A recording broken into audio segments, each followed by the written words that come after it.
आपको दक्षिण भारत की एक हॉट सीट की पूरी खबर दिखाते हैं। यहाँ दक्षिण भारत में कुछ सीटों पर एक अनूठी चुनावी जंग है। इन्हीं में से एक सीट है तमिलनाडु की त्रिशूर लोकसभा सीट, जहां इस बार कांग्रेस और लेफ्ट के अलावा बीजेपी भी मुकाबले को त्रिकोणीय बनाने में जुटी हुई है।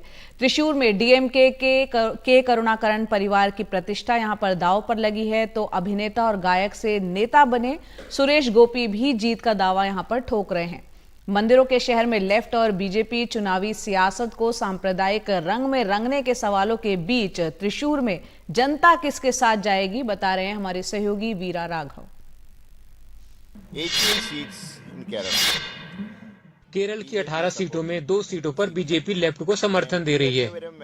त्रिशूर और तिरुवनंतपुरम में लेफ्ट को बीजेपी का समर्थन हासिल है। Secretly supporting BJP. लेफ्ट को बीजेपी का छुपा समर्थन बताना मूर्खतापूर्ण है। लोग इसे स्वीकार नहीं करेंगे। There is alliance between BJP and left.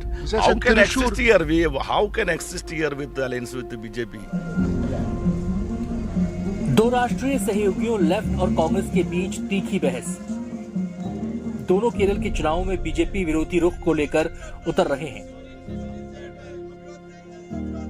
Kerala के राजनीतिक पटल पर ये अनूठी लड़ाई है।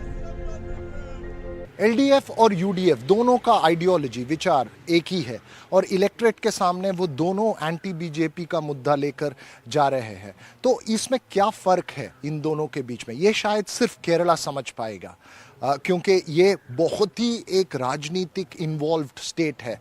लेकिन जो भी है, यहाँ से जो नंबर्स आएंगे वो एलडीएफ और यूडीएफ दोनों के लिए नेशनल लेवल में बहुत ही इंपॉर्टेंट होगा।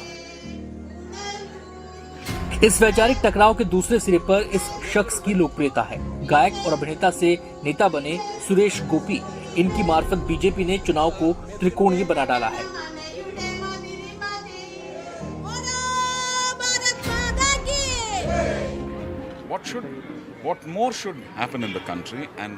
लोग विकास की ताकत देख रहे हैं।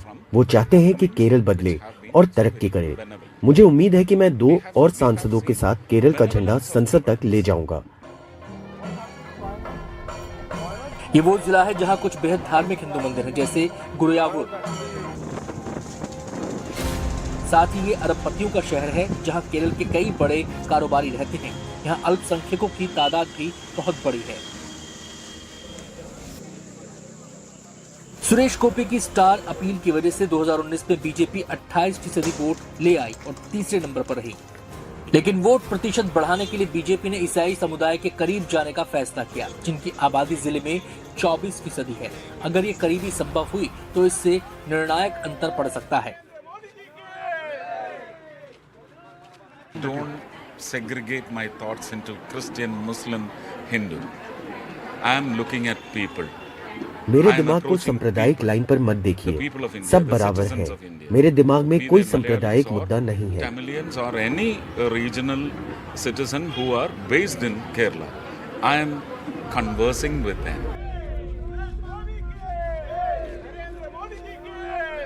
गोपी अपने प्रचार के दौरान किसी सांप्रदायिक मसले को खारिज करते हैं, लेकिन कांग्रेस के प्रचार में एक निजी तत्व शामिल है। पूर्व मुख्यमंत्री के करुणाकरण के बेटे के मुरलीधरन ने, जिनकी त्रिशूर पर अच्छी पकड़ थी, उत्तरी केरल के वटकरा की अपनी सीट छोड़कर यहां आ गए हैं, क्योंकि उनकी बहन पद्मजा बीजेपी में चली गई हैं। इससे ये चिंता हो गई है कि कांग्रेस के वोट बट ना जाए और इसे रोकने के लिए मुरलीधरन यहां चले आए। अपनी बहन के लिए उनका सख्त संदेश है।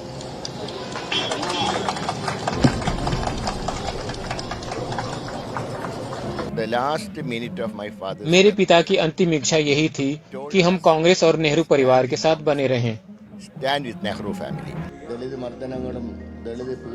साफ है कि त्रिशूर बीजेपी और कांग्रेस दोनों के लिए प्रतिष्ठा की लड़ाई है और लेफ्ट के लिए केरल की राजनीति पर अपनी पकड़ साबित करने का अवसर भी। त्रिशूर से वीर राघव की रिपोर्ट, एनडीटीवी इंडिया के लिए।